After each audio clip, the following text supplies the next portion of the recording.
Well, good evening.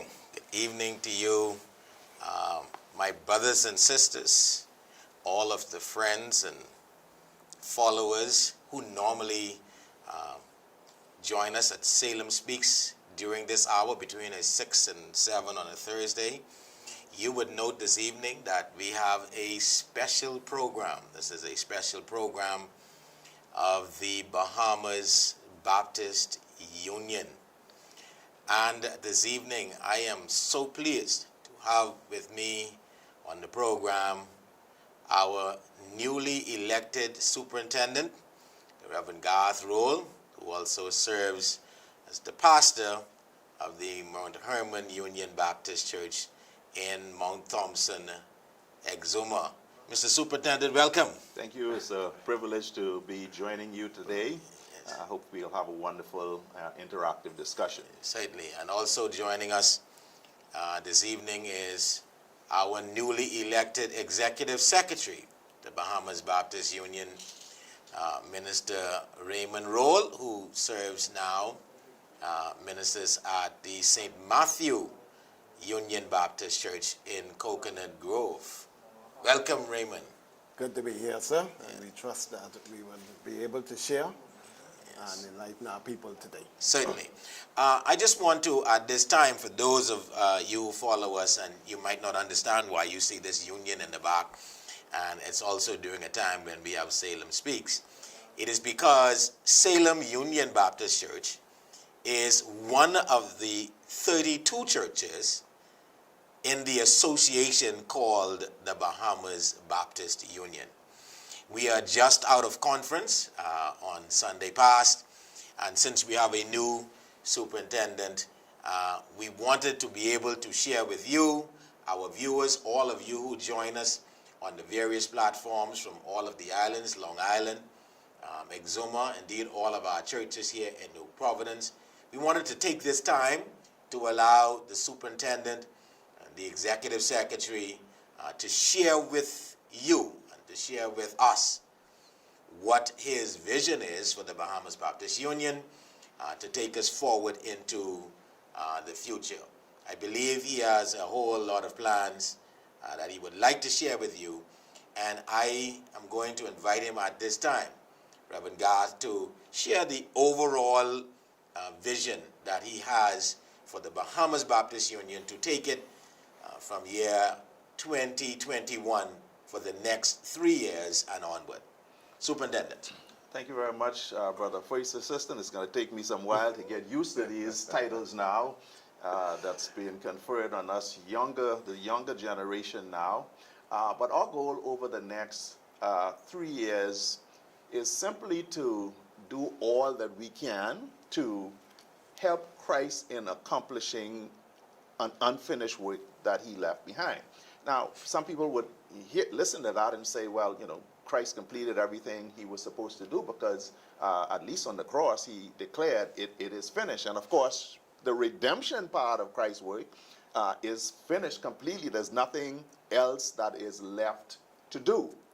However, when you study the book of Acts, which is the history of the early church and really tells us how things were conducted and how things are supposed to go, chapter 1, verse number 1, Dr. Luke writing says to Theophilus, I'm writing to you to tell you about all that Jesus began to do and to teach. So it tells us that, there were some things that Jesus did not finish. So our responsibilities, our obligations now is to finish what Christ started. He started to do some things. And when you read the book of Acts, everything that Christ, that was done in the book of Acts really is the apostles accomplishing what Jesus Christ left them to do. And so that's our mandate, Brother First Assistant. That's our mandate. Now, it is very interesting to me that the vision casters of the Bahamas Baptist Union, they were on point when they form and crystallize the mission of the the Bahamas Baptist Union, as recorded in Ephesians chapter 4, verses 11 to 13. It was he who gave some to be pastors and apostles and teachers and evangelists to equip or to prepare God's people for works of service, so that we would all be built up into the knowledge of the Son of God. Now that was very powerful. So as we begin our first term in office, our focus is going to be to help the churches in positioning them to perfect the saints. That's our goal. That's our mandate, to prepare their people for works of service. Our job as leaders and as pastors in churches are to prepare the followers, who will in turn go out to do the work of ministry. That's our mandate. Okay, before you go any further, Mr. Superintendent, I would like to just put a plug in there on the mandate that you said that our forefathers laid down when they commissioned this Bahamas Baptist Union, because I don't see anything in there that talks about the fellowship. I don't know if you're going there, but we have heard for many, many years that the union is built for fellowship. And but when I look at the motto that they take from Ephesians 6, tell us how the fellowship and also the motto is going to work in concert to be able to accomplish what they set out to do. Talk to me. Is it fellowship? Is it fellowship for the purpose of helping? Tell us what your vision is for that. Yeah. Yes. As we go out to do ministry, there are some of our churches who obviously they're bigger in size.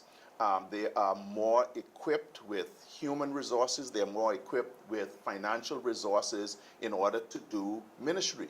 And so what we are going to be, and not what we should be doing, what we are going to be doing is we have churches who are very good with certain things. Like, and I'll just pick, some churches are very good in their social outreach program. They've got an excellent social outreach program. You've got some churches who are very good with, for example, they have a great children's ministry. You have another church who has a very good music ministry. And so our fellowshipping is going to be this. If Salem, for instance, who is a church who has this wonderful outgoing social outreach program, they have perfected this. They've got a good program into the community.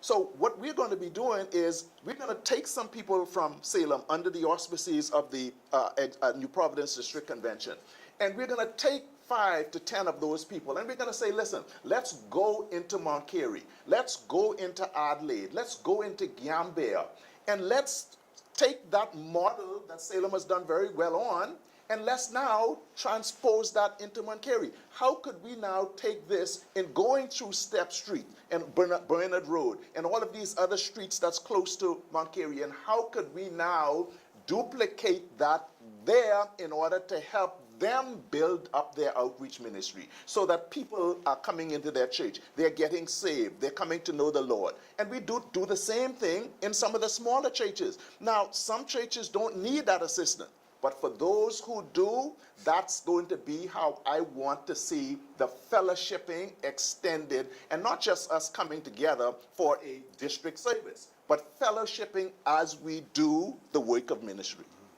Okay, wonderful. I just wanted us to kind of get that clear that the fellowshipping is for the purpose of Equipping the saints. helping to assist our brothers and sisters to equip the saints. What one of us is not able to do, we, through networking with all of our 32 churches, we are able to do better. Exactly. And that's what Romans chapter 15, verse 1 is all about, right? We who are strong should bear with the failings, with the shortcomings of the weak.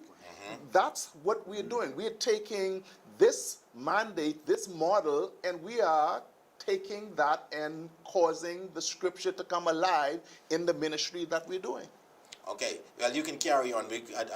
Carry on by the superintendent about, the vision for maturing the saints and to get them to do the work of the ministry. Because so many times, we have this idea that building the church is the role of the pastor only. And I think that our forefathers saw into that even more than we Yes. probably did not get it. Yes. They saw into that this work that we have is going to take all of us. They were, almost as if they were ahead of their time. That far back in 1892 to have come up with this. But yes, pastors cannot do the work of ministry by themselves. And so often, we expect pastors to be, going out and visiting the sick. We expect pastors to go out and do hospital visits. We expect pastors to be walking through the streets. And they should be a part of the ministry. But the number one goal of a teaching pastor evangelist is to prepare the congregation. The congregation in turn go out and they do the work of ministry.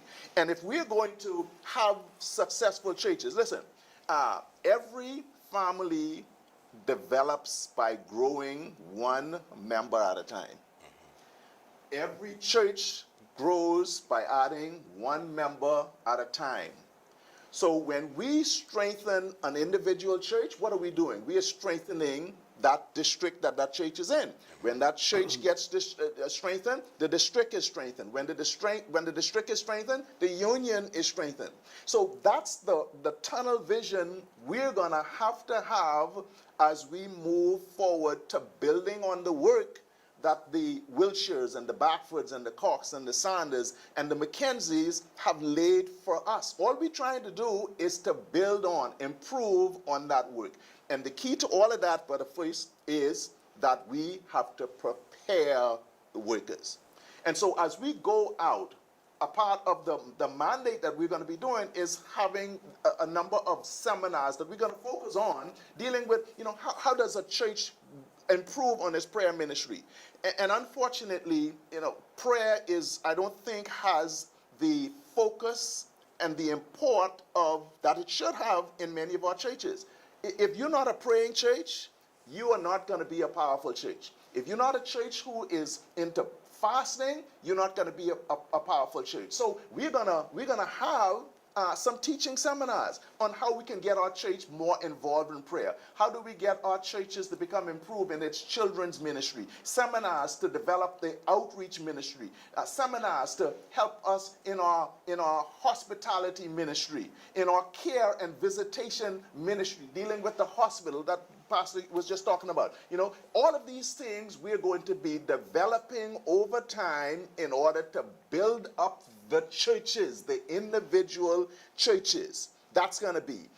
And then another thing, Brother First, that we're going to be doing before we go to the executive secretary is, we're going to develop this standardized, this new converts, new membership portal so that if a church in Exuma, a church in New Providence, a church in Long Island, has a number of people who got saved over the past couple of weeks, they're going to be able to come in, log into this portal that we're going to have some people identified who are going to be teaching the course over a 6 to 8 week period. And so when you're finished with that 6 to 8 week period, you're going to be given this, your membership card. You're going to be given a workbook that you're going to be studying from. You're going to go through studying, how to become saved. You're going to be dealing with stewardship. You're going to be dealing with how do you become a member of a particular church. All of these things are going to be covered in this session, so that at the end of that session, those persons can now go to their pastor. Yes, we have completed our new discipleship, our new membership class. That person can then be baptized. But it's going to become a standardized portal that everyone will be able to use. That is for those who want it, mind you. Your church is to the point where you don't need that. You can do that on your own. That's fine. We are trying to build up the individual churches. Okay, before I go over to the executive secretary, Mr. Superintendent, I just want you to go back to a little bit to the beginning and to say what is the Bahamas Baptist Union. Sometimes we take it for granted that people know when we say the districts and the churches. There's some people watching who might not know what we are talking about. So let's talk a bit about the churches, the districts, the 3 districts, and the churches that comprise them. Yeah. So the Bahamas Baptist Union is the parent body organization that is made up of the District of Long Island, the District of Exuma, and the District of New Providence. So we have an executive team that manages the board, made up of, like I said, myself as the superintendent, you're the first assistant, this is the executive secretary, and then under the Bahamas Baptist Union, you have a president of the New Providence district. That person at this time happens to be Reverend Cedric Farquharson with his executive team. New Providence has 13 churches. Exuma has 16 churches, 2 in the Keys, 14 on the mainland.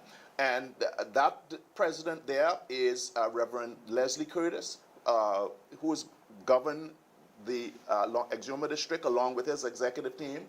And then in Long Island, we have Pastor Stephen Glinton, who is responsible for that district along with its 3 churches at the present time.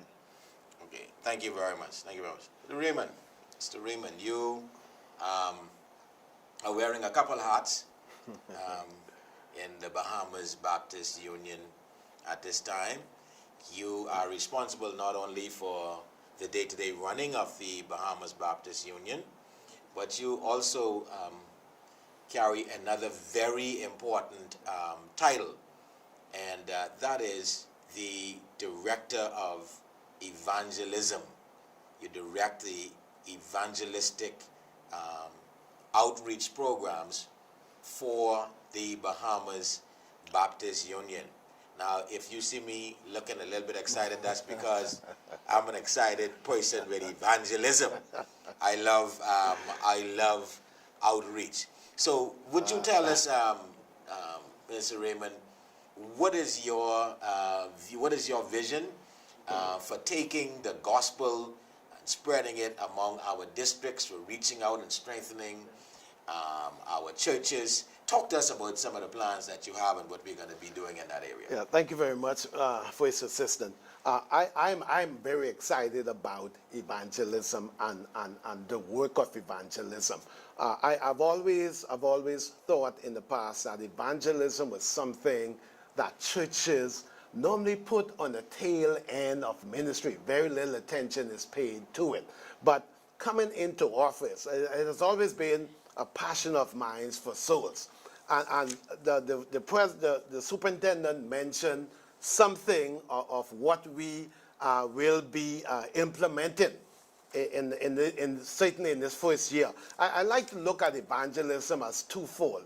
One is in reach. The scripture told us to first of all, we got to go and do our work in Jerusalem.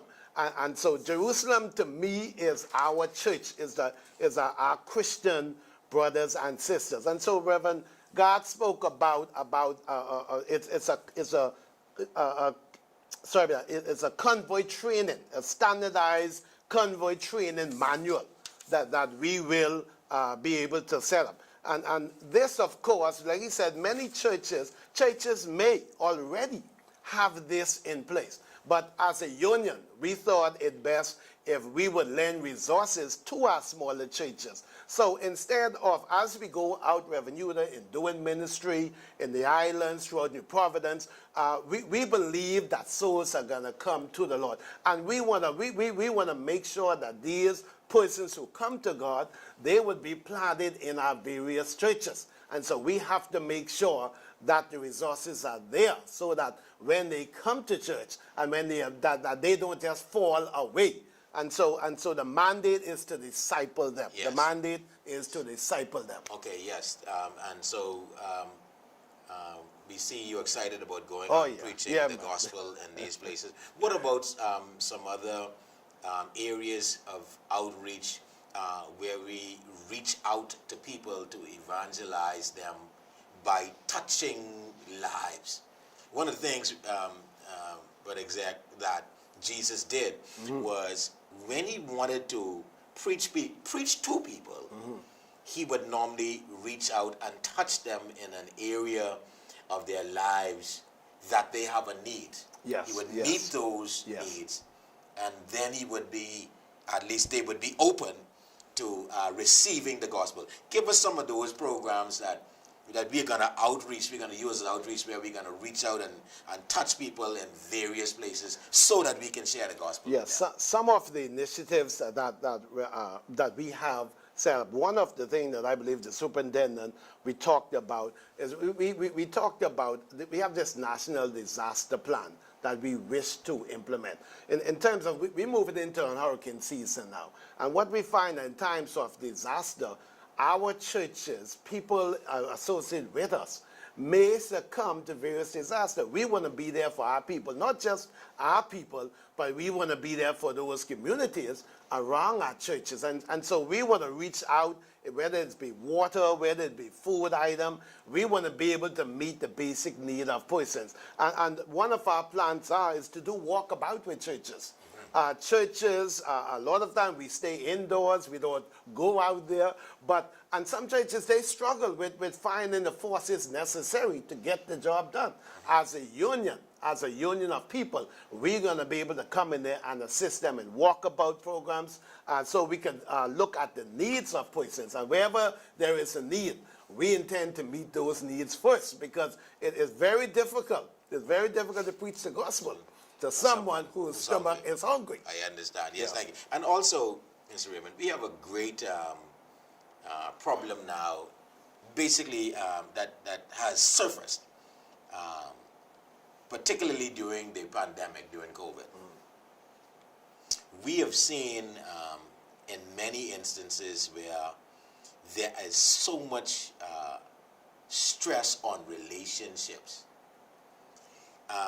So many churches or districts do not have the resources to be able to help these people. How do we help these people in building relationships and talking to them about their marriages and talking to them about things that's going on in their families? They are hurting. Is there a plan in the union to be able to speak to them with these things? Yes, one of the, and the superintendent and I spoke about this, is a monthly radio program targeted at youth and marriages. I had a nice conversation with someone this evening who certainly went through some challenges in marriage, and it dawned on me that, listen, a lot of this pandemic has put a lot of strain on relationship resources, and it tears at the very fabric of the family. And so we are in position that we are going to use various platforms to ensure that whether you're in Long Island, whether you're in Exuma, a platform where if the resources are not there, together as a union, I believe, whether it's in Salem, whether it's in Kent, whether it's in Montclair, wherever we are, there are resources in these churches that we could come together and form a team that says, listen, this is who you would contact. So when we go out there and we come across persons who have difficulty in marriage, whether it be with children, child raising, we have a group of persons that we can say, listen, if you call these people, and even when we can assist, we know the professional. We have professionals in our union, and of course, those who are well-trained to assist in counseling. And so counseling and training going to be a very important part of what we do, because there are many needs out there. And I think there's more need out there than we can meet at this time. Oh, certainly. But, yes. Certainly. There's much more work out there. This is a call for volunteers. Yes. Oh, yes, there's always a whole lot. Brothers and sisters, all of this is about outreach and evangelism. Because as we reach out and touch these people, this is how we can, the doors are open for us to share the gospel with them. And so, brothers and Mr. Superintendent, you want to come in there? We have one of the, there's, it's just amazing the volume of work that we have at our doorsteps. One of the issues that, we want to focus in on is dealing with the two homes that we have, the Willamette Pratt and also the Simpson Pen for boys, one for boys, one for girls. And a lot of the children who are in these homes, they come from an area that we'll talk about later. They come from single-parent homes. And so how do we, as an organization, play into assisting these groups? So the churches, again, this is where, we are here to equip and train the churches to do the work of ministry. And so Minister Raymond can't go and do all of these things. So he's going to be coming to your churches and he's going to be contacting you. Listen, I need some volunteers who will be responsible for going to the Simpson Penn Boys School for Boys on a monthly basis. I need 3 people. I need 4 people who will go on a rotation business to do ministry for 1 hour, 1 day a month. Same thing with the Willamette Pratt for girls. We need your help in order to do ministry. And this is, again, this is finishing the unfinished work of Jesus Christ, people. That's what this is about. We can't sit on our laurels and expect that people, I digress here a minute. If Jesus Christ were to come to this, I know we got to. This is our show. We could run this for 10 hours if we want to do. If Jesus Christ came back today, he's not going to be found in Salem. He's not going to be found in Mount Hermon, at Ebenezer. No, he's going to be out on the outer fringes. He's going to be mingling with the prostitutes. And this is where we have to get out of our 4 walls. Yes, sir. That's what ministry is all about. And this is where we are trying to get our organization. Thank you, sir. And I want to continue in that vein as I continue on evangelism. Minister Raymond role, you're responsible for evangelism, and you notice we're spending a whole lot of time Yes. on this because this is what we believe is the tool of church building. Yes.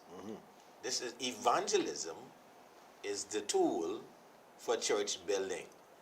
Too many people are fishing in churches.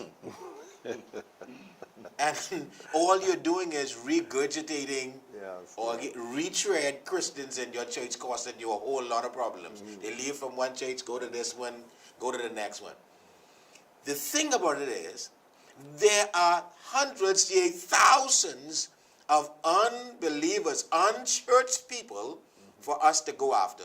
And we are trying to help each other to build a church from these people, unchurched, unsaved people.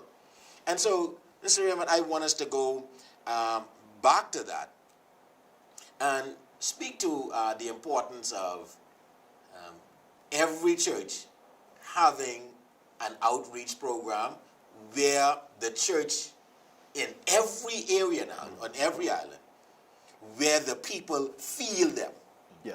Yeah, I said oftentimes on the family islands, I said to a minister on the family islands, it's a little easier to have a church. In New Providence, it's a little more challenging, and so we have spent so many time in church, and we spend so much time in church and fail to go out there. People need to know that the church exists for them. And so there's an incident that came up the other day at one of our schools here in New Providence. And it dawned on me that a lot of that is happening in our communities because the church has not been what it should be to those in the community. And so I believe that as we move forward, people will know. And one scripture I spoke about the other day when he said, you are light of the world. You are the light. And he says, when you go out there, men are going to see your good work and glorify the Father. And so when we go out, they will know that who we are based on what we do. We are about impacting the lives of people. That's why God put us on this earth. That's why he set up the church. It's not just for us to go and keep church. And so we are about to do our Father's business. Yes, I noticed you talked about some specifics in there, like adopting a center. Yes. If you're in a particular community, adopting a school. A school, right. Doing some things. Talk about some Yeah, of those yeah. things that you want to implement and Yeah. set up in the churches. Yeah, so with our churches, we have churches in various areas in New Province and in the Family Island. And one of our things is that we at-risk boys and girls in our schools. We wanted our churches to adopt a particular school, and so we will work with that school in terms of whatever it takes for us to have an impact in the lives of young boys and young girls in those schools. We are prepared to go to that extent to make sure that it happens. And just adopting them, offering the particular guidance that they need. Because like we said earlier, many of them come from single-parent home. And a lot of our young people, young children, 20 years old, 22, are having babies. And they don't know one thing about parenting. You're starting very late, Raymond, 21 and 22. They're on the third and fourth time. So they already have two. Yeah. So Yeah. so we have a whole lot of work to do. But I believe the Bible Baptist Union Revenue is equipped. I believe we have the resources. We are equipped to get the job done. I believe with this great team, and I believe the passion that we share, I believe we will be successful in our venture. Let me just stick a pin there, just talking about this something as simple as adopting a school. Imagine this, if Adelaide, for example, Union Baptist Church, were to adopt Adelaide Primary School, and all you do, you go in there and you say, listen, I'm just going to adopt a classroom. So whatever their needs may be, maybe they need 2 reams of paper, for the next month. It's something simpler. Something as going into Adelaide and planting a tree. When it is known that Adelaide Union Baptist Church is intimately involved with the school, it's not just the children, the students who are being impacted. Those students have parents. The parents, yes. Those parents need to know the Lord. And when Adelaide, this church is actually interested in my school, interested in my students, that's an opportunity right there to get an unchurched person in your church. In the church. As simple as that. That's where we need to be focusing our attention. Yeah. Certainly, we have seen this firsthand really in our area. And we've seen the fruit of this, because particularly right now at Salem, we have adopted 2 schools in our area. We adopted Woodcock Primary, and we have adopted the school on top of the hill, C.R. Walker Primary. And 2 times a week. Now, because of COVID, it has slowed down this ministry a whole lot, because students cannot come to school or do not come to school every day. They are still on a hybrid situation. So we go in 2 days a week in each school. And what that does is it gives us connection with those boys and girls and their parents. That's it. We keep a close relationship, and we actually have somebody that does that every week. And believe it or not, what that does, you'd be surprised, is someone mentoring those boys. What you are doing is you are probably stopping a murder. Yeah.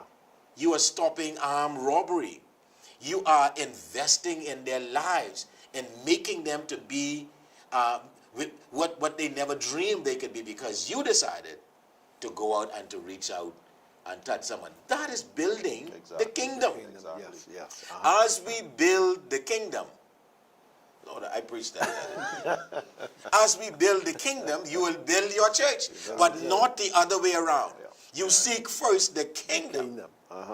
And as you bring people, as you do kingdom work, which means as we bring the rule of Christ into people's lives, as we bring our Christianity to bear on them, they will be influenced and they will come back and bring their friends. Yes. That is how I see the union impacting. And that's why we're talking about this today, actually coming out of those 4 walls. Yes. The pastor, we've been equipping you all and preaching to you all for years now. It's time for the people to come out, as the forefathers said, and actually do the work Exactly. of the Yeah. ministry. Yeah. But the superintendent, we are back to you now, and let's talk a little bit about what plans you have as an administration in terms of how you want to meet with your districts, how you want to meet with your pastors, how do you see us all working together to have a strong leadership group at the top that encourages the rest to come along. Yeah, well, I've come up through the private sector, and so I've got a very simple approach on how administration is supposed to run. So we've got our executive team, what I call the primary principal officers. We're going to be meeting on a monthly basis. And it's just to brainstorm, it's to forward plan on a 4-week basis. What do we see we're going to be doing out there? So we're going to be meeting on a monthly basis. Outside of the principal officers meeting, we're going to be meeting with the district, particularly their principal officers, the presidents, and their executive team. We're going to be meeting with them on a quarterly basis. That's so that we who are sitting here in Nassau, we have an understanding of what are the plans for each one of the districts. That's going to help us in planning our travel and our arrangements. Same thing with Exuma, Nassau, Long Island. And then, of course, the entire executive team, which consists of our principal officers along with all of the pastors in all of the 3 districts, we will be meeting on a quarterly basis to talk about, just to administer the Bahamas Baptist Union. So in a nutshell, that's the administration format that we're going to be following. And then particularly with the districts, what do you anticipate the work of the district to be in conjunction with the Bahamas Baptist Union? Say that one more. How do we see all of those entities actually coming together and working together? The Bahamas Baptist Union, again, we are the parent company. We kind of strategize, we come up with plans of what we want to do. Well, the legs to making that happen are the districts. And so when we plan, for example, to do a seminar on parenting, well, we're going to be going into districts in order to do that. But all of the items that the executive secretary brought out as under evangelism, well, the churches and the districts are going to be carrying those out. So when we need people to go to Willamette Pratt, like I said, we go into First Baptist and we go into South Beach and we go into Carmichael Road and we're saying, listen, we need some people to carry this out. We need a team to go to the Willamette Pratt Center. We need some people who are going to go and they're going to be going to these businesses that we want to just go and surprise one day and says, here's lunch, for example, because, we just want to touch your lives. These are businesses around the churches where we are. It's those churches that's going to putting the legs to making all these things happen. We're going to come up with a strategy, but the districts and the churches are going to be the ones to carry these things out. Okay. One of the things about the Baptist Church in general is that in every Baptist church, the pastor really, and I'll use this word loosely, is his own king. He's running his ministry to try to be effective, to do what he's doing in his Jerusalem. How are you seeing the union not reduplicating programs that are happening in both the districts and in individual churches? How would you work that, where you are doing things that I would say that they are not doing, but that you could actually find a way to get everyone to do as a whole, rather than someone doing on a smaller level? What do you see? Back to, again, when we started, we talked about what we are projecting to the churches and the districts things that a church is not already doing.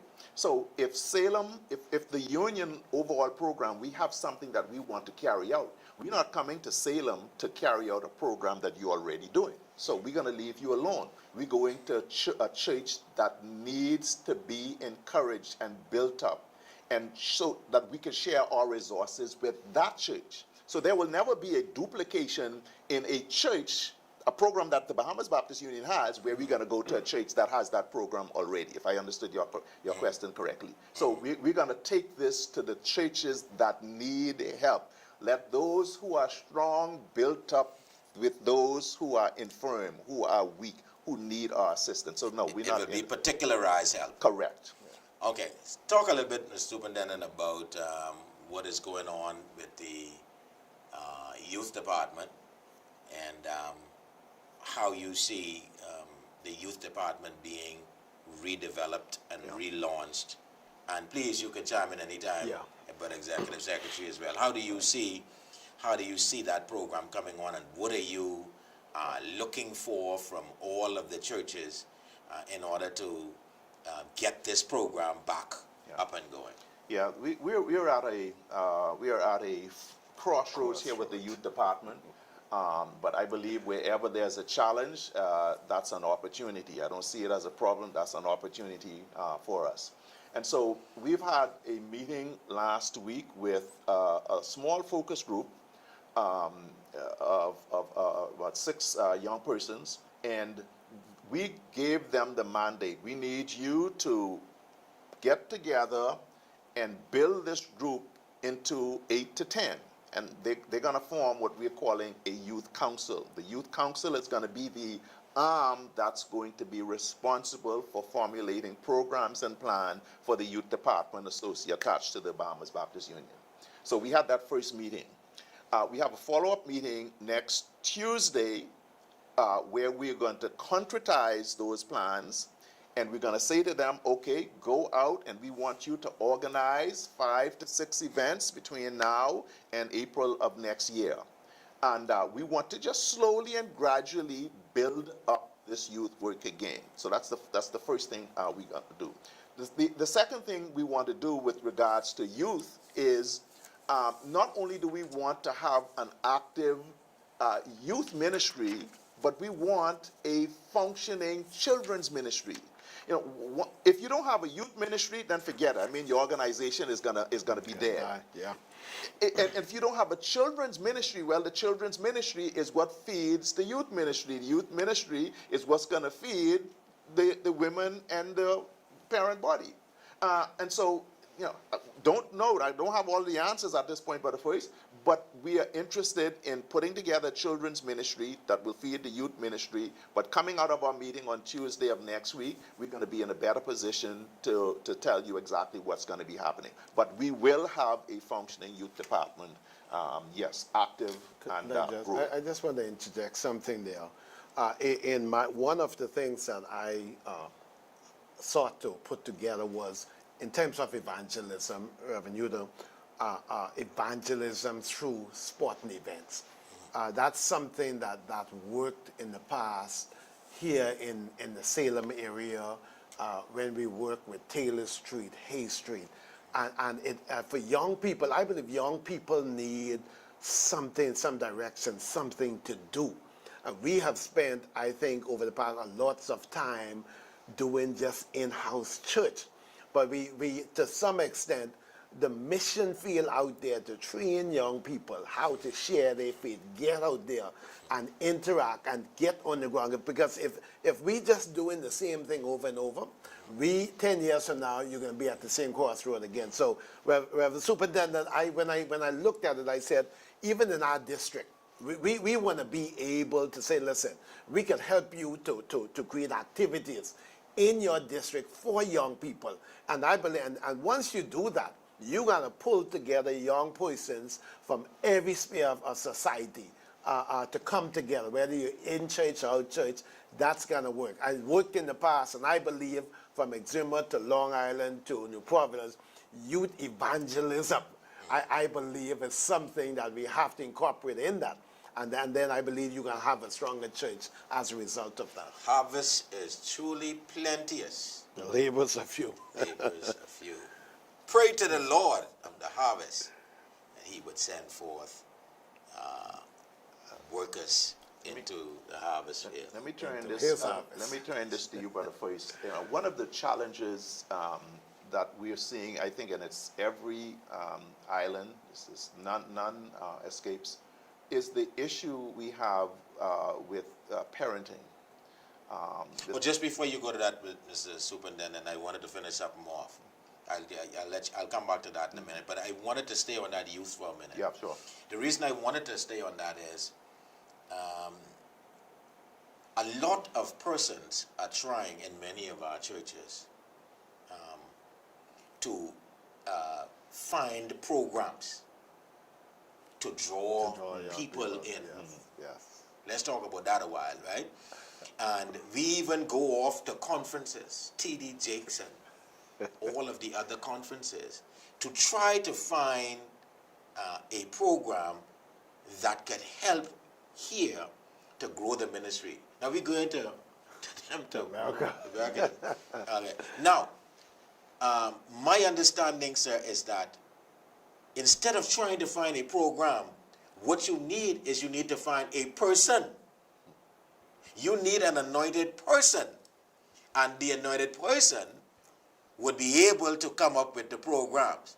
Talk about what we want to do in terms of developing youth talent to be able to come where we invest in them to be full-time youth workers. Yeah, programs, somebody else's program that they're successful with is no guarantee that that program is going to be successful with you. Because, God has to be speaking into the leader's heart for a program to be successful. God has to be speaking to you through your spirit, through his spirit, speaking to your spirit through that youth leader in order to come up with effective programs. So because we have this vacuum of leadership among the youth, yes, we want to be focusing on, as a part of this youth council responsibility, as they go about churches in the 3 districts, is to identify young persons who have a passion, who has a commitment to youth work. And once we can identify some people, we're going to put all of the financial resources behind that person to send them off to school, whether it's going to be a 2-year training, whatever. We're going to send them off to get the requisite training so that they can come back to the Bahamas Baptist Union, and we want to hire them full-time. That person's responsibility is going to be to go and spend time in Salem, spend time in First Baptist, spend time in Mount Carey, all of our churches, travel to Long Island, travel to Exuma, and again, build up the work of youth ministry. Because if you don't have a thriving youth ministry, you have a dying Bahamas Baptist Union. So that's the tunnel through which we're looking to address the issue of youth work. I thought that would be very, very important, sir, for you to say this evening that we are open to investing in our human resources of the Bahamas Baptist Union so that we are able to take care of them so they can take care of their families and take care of the ministry. Okay, now we can get into the area of the parenting. Yeah. So I turn the tables on you now. You're gonna answer my question. So one of the challenges that we have in our society today is, we've got children having children, and these children, they are ill prepared to raise children because they haven't been brought up properly themselves. And so you have children who have very little training, poor training. The children grow up in single-parent home. They go out in society. They are just reduplicating what they saw their parents doing. And so that's a challenge. So how do you see us addressing that issue as a part of our outreach efforts? Yes, Mr. Superintendent, one of the things about 2 years ago, I saw this happening, particularly in this immediate area where Salem is located. In this area, we have a whole lot of single parents, very young. And I believe most people in Nassau could say that. In my area, we have a whole lot of this going on. And single mothers. Single mothers. Single mothers, yeah. Single parenting is almost synonymous with single mothers, because it's the women, the females, that have to go out and to take care of their children, or to do their best to do that. We decided that we would put together a program that would be able to assist them, because they are not going to go out and seek ways or seek means. The social system in our country is so overloaded that they can't pay attention to these things. But the church is called to go and to be Christ to them. So here's what I began to do here in Salem, and that I would recommend that we do for the whole Bahamas Baptist Union, is that we need a parenting program. Okay? And it can be tailored to whatever your district or your church desires. And parenting program, you hear me now, is not only for those people in the community. Some people in your church might need parenting program. Don't believe that everybody in your church is having an easy time parenting. So what we did was, and these are some of the things that were recommended, is that first of all, we enrolled in a parenting training course with the Ministry of Social Services. And they came in, and they do this for anyone that asks. If you want to be trained in to be able to do a parenting course, they have them available. You actually now in Nassau, you have to actually go down on University Drive and go to the place and be a part of the program for a number of months, and then they certify you to do that. Some of the things that you do is you want to make it as welcoming as possible for the parents to come, so that we can teach them that they are not, there's so many persons who have this mentality of entitlement, that somebody is supposed to do everything for them. Well, there's so many things, parents, you can do to help your kids. There's things that you don't need a whole lot of money to take care of your child, to give them something to eat. Right. There's some things you can go to food stores and you can get certain things out of the vegetable or fruit area. You can make banana bread and make pancakes. You can do certain things that your child can have something in their bag to go to school and have lunch. Then we have while we teach you, while we bring you to this place to help you and teach you in your parenting skills, we take care of your child. We have persons who are able to take care of your kids, and then we can give you a hot meal before you go home. And at the end of the day, you would learn something, every course, to help you to be able to take care of your children. And just for clarification, this is you're taking care of the children while the parents are participating in the parenting course. Yes, this is not going to be a parenting program. Cannot be successful if you don't have a place for the children to go. Because remember, most of these people don't have one child. They have 2 and 3. And they are not going to be able to pay any attention to you in the class that you're trying to teach them if their kids are there crying, if they're hungry, or they don't have anyone to leave them with. We have to provide the means to be able to do all that, to get them to the place where we can give them what they need. And that is some training on how to bring up. Most of the mothers are frustrated. They don't have enough money to take care of their needs. That ends up being a lash out at the child. And there's abuse going on. And then these things are perpetrated. The child can't concentrate to school because they are not comfortable at home. Parenting is the major crisis that we have going on in our country today, because bad parenting leads to bad kids who get into all kinds of trouble. And here's why you need to get involved in it. Those same children are the ones that come knock on your door to rob you. Put a gun in your face. Or they're doing something mischievous to you. You cannot run away from them. God has called us to go towards them. Reach out our hands towards these parents so that we can help them to learn how to bring their children up. And another thing that they must do is they would, at the end of the course, where we invite them to come with their children and to come and be a part of the worship service. See, at the end of the day, it is all about outreach. They cannot be successful in life without God. They need God. So we need to find a way to get God to them. If it is going through the parenting course, if it's going to helping them, if it's going through mentoring them, at the end of the day, what they really need is Jesus.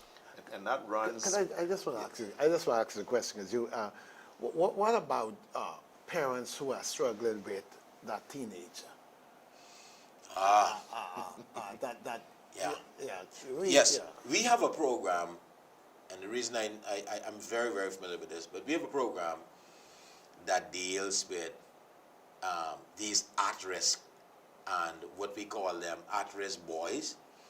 And we take it out of the school and we bring it home right here to the church that we do on the parking lot, these teenagers. And we have a young man here, a gentleman here, who deals with them, who's very good at it. Okay. And the main thing about teenagers, that's their rebellious stage, and they know everything and they don't want to listen to their parents. Parents have come back and have come and confessed that, listen, I can't handle this boy. I can't handle this girl. Take him. Take her. And this young man, he takes those children, and it's amazing what he gets them to say. They can pour out their heart to him. He used to go back to them and say, listen, mommy, the young boy say, he don't think you'll love him. You're always talking bad to him. He won't try to do this, he won't try to do that. And then they lash out at them right in front of him. He say, you see why you're getting in trouble? Yeah. But you need someone to help you with your children. Don't be afraid to outreach. And listen, when they tell you some things that are going wrong, please, don't reject it. The children are just saying how they feel, how they perceive you reacting to them and acting with them. And they say, man, my daddy don't love me. The greatest need that all of these children have is they want to be loved by their parents. Yeah. That's it, right, man? As a teenager, if they could find that security that my daddy loves me, or my daddy cares for me, my daddy takes me or will go to the game with me. Small things. And this is what is really causing a whole lot of problems. 80%, hear me now, they did a study on this to the prison. 8 out of every 10 boys in prison, they have come up with a single parent. They do not have a father in their lives. 8 out of 10. Okay? 8 out of 10 persons that go through to the pink building on Nassau Street, 8.5, matter of fact, is 85%. 8.5% out of every 10 of them do not attend Sunday school. If you take, listen, and this don't cost nothing now. It's free. It's free. If you take, what it says is, if you take your child to Sunday school, not send now, if you take them, they are 85% less, there's an 85% likely that you will not go to the pink building. Yeah. And that ties right back into the parenting problem, because it manifests itself in the fatherless issue. That's the last thing I guess we got time to talk about. Is this, the number of people who grow up without a father. And when you talk to young boys in particular who grew up in homes without their father, you know, most of them would say they don't have no memory or very limited memory of a father expressing love to them in any way. And as a result of that, you know, a large number of them end up in gangs. A large number of the girls end up pregnant in their teens. A large percentage of them end up committing suicide. A large percentage of them end up using drugs. And so our responsibility, again, this is the outreach effort that we are trying to put on our churches. If we as a church would just say, let me just mentor a young boy, so that that boy can see the same thing Pastor Hugh is talking about, so that he could see somebody's love, even if it isn't his father's love. Take the boy out to play basketball. Take the boy out on a Saturday morning to go to McDonald's to get some breakfast. You know, take him to go play some basketball. That guy is going to start seeing someone demonstrating love to him. That's all he wants. Yeah. That's all he wants. Yeah. That's all he's crying for. So, brothers and sisters, outreach is the mantra of this administration, because evangelism builds individual churches. Yeah. Strong individual churches builds a strong district. Yeah. Strong districts means Strong a strong union. We just have a few moments now for closing words. I'm going to now ask Mr. Raymond if he would give his closing thought, and we'll allow the superintendent to give his closing thoughts. Yeah, thank you very much. I would just like to say to our pastors in the various districts, this work that God have called us to do, I know sometimes it might seem like you're out there all alone and there's no help. I'm here to tell you today that the work that God have given you to do, that we are here to help you with that work.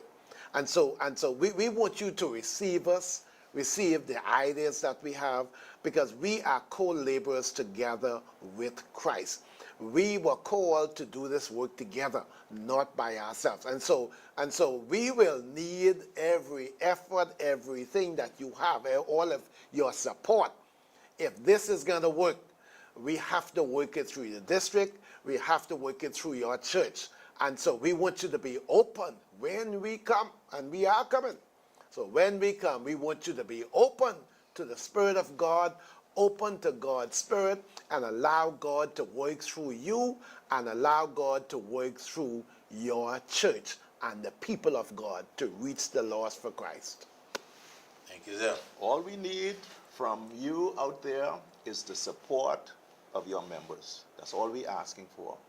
We need your members' assistance in the youth programs. We need your members' assistance in the at-risk boys program. We need your members' assistance when the executive secretary call on you to assist in whatever way. Just be there to say, here I am, brother executive secretary. You have my support. That's all we're looking for from you. Just give us your support. There's plenty of work for us to do, and with your help, listen, we could take this Bahamas Baptist Union to heights that it has never seen before. That's all we're asking from you. May the Lord bless you as you throw your hands in the towel, as you throw your hands in the race for us to do ministry. May the Lord bless you real good. Well, my brothers and sisters, believe it or not, the hour is gone. Our Just like time that. has flown by. Just like that, we trust that what was said this evening, that it was for your edification, and that certainly you will give the incoming superintendent your support, your undivided attention, to all of our pastors.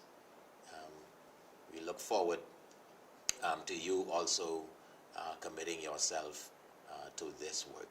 Thank you so very much for joining us. We'll be back next week with Salem Speaks with another exciting topic, and we look forward to seeing you at 6 p.m. then. God bless you and God keep you. This is our prayer.